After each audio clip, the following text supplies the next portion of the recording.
자, 8월 2일 이제 부동산 대책은 그야말로 이제 집값 안정화라는 그 대책이었는데요. 어쨌든 부동산 시장은 어쨌든 변화를 하고 있습니다. 근데 그 변화 내용들이 굉장히 좀 혼란스럽다라고 이렇게 표현하기가 가장 맞을 것 같아요. 왜냐하면 그냥 집값 안정화라고 해서 이런 식으로 최근 부동산 관련 기사 내용을 이제 종합 정리를 해보면 서울 아파트 거래량 8개월 만에 증가세 꺾여서 반토막이다. 거래량이 상당히 이제 줄었다는 내용이죠.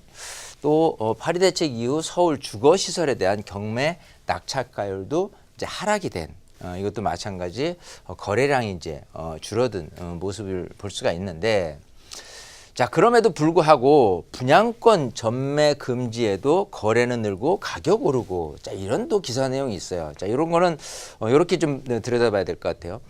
분양권 전매에 대한 부분은 이제 재개발, 이제 재건축에 대한 부분이고, 일반 그 우리가 이제 분양권 아파트를 청약을 해서 분양을 한 그런 아파트 같은 경우에 대한 그 거래 제약은 없습니다. 그러니까 상대적으로 이렇게 재개발, 재건축에 대한 거래는 잘 되지는 않지만 상대적으로 입주를 앞두고 있는 그 분양권인 상태의 거래는 이제 늘고, 그리고 가격도 좀 오르고 있는 양극화 현상으로 이렇게 벌어지는 그런 내용이겠죠.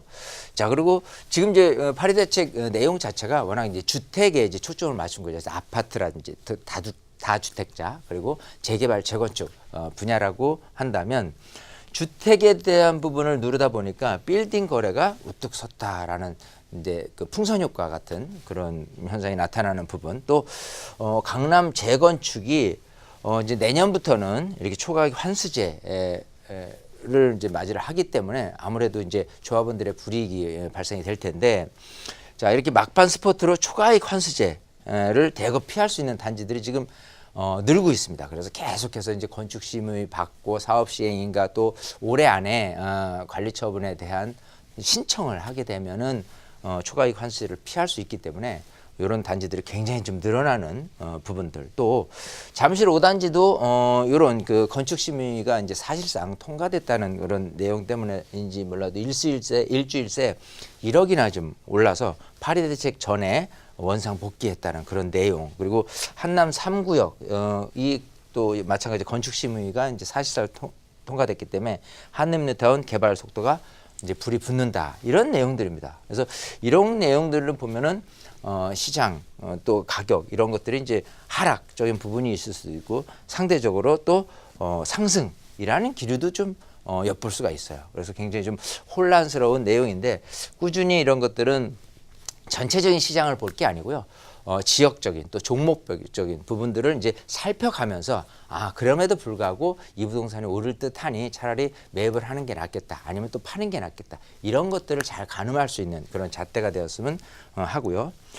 자, 그러면 이렇게 부동산이 안정화되질 않고 계속해서 혹시라도 가격이 꾸준히 오른다라고 한다면, 정부 여당에서 거론되는 추가 부동산 대책을 좀 들여다볼 수 있겠죠. 자, 파리 대책 이후에 9월 5일 날 추가 대책을 했습니다. 그래서 투기 과열 지구에 대한 추가 지정을 했죠. 그래서 성남 분당구, 대구 수성구 이 두 군데가 그럼에도 불구하고 가격이 오르더라라는 부분, 또 집중 모니터링 지역 해서 소위 옐로 카드를 준 곳 같은 경우 마찬가지 계속해서 가격이 오르게 된다면 투기과열 지구를 추가로 지정할 수 있는 그런 여지를 좀 남겨놓은 상태.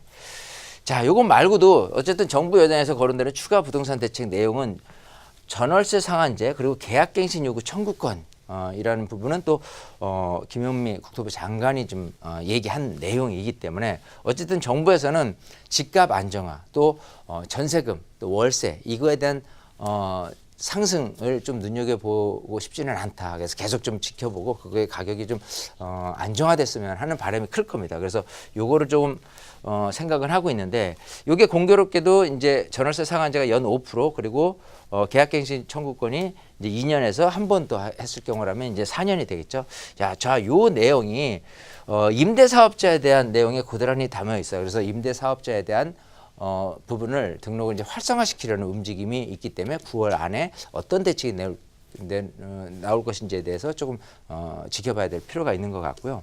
또 이런 내용도 주택임대 사업자 등록을 3주택자 이상 같은 경우는 이제 등록 의무화하는 부분도 이제 검토를 하고 있고요.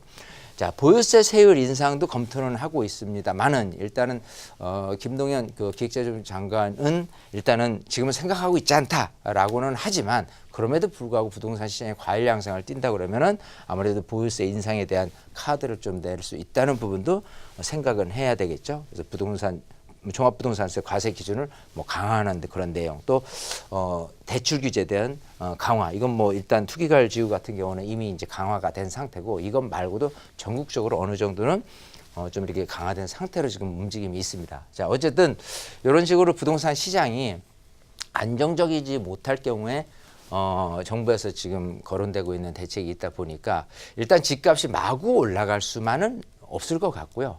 그렇다고 그냥 계속해서 하락으로 또 가지는 않을 것 같고 이 부분을 여러분들이 우리가 함께 계속해서 들여다보고 연구하고 예측하고 이렇게 하는 그런 지혜가 필요하지 않을까 생각을 해봅니다.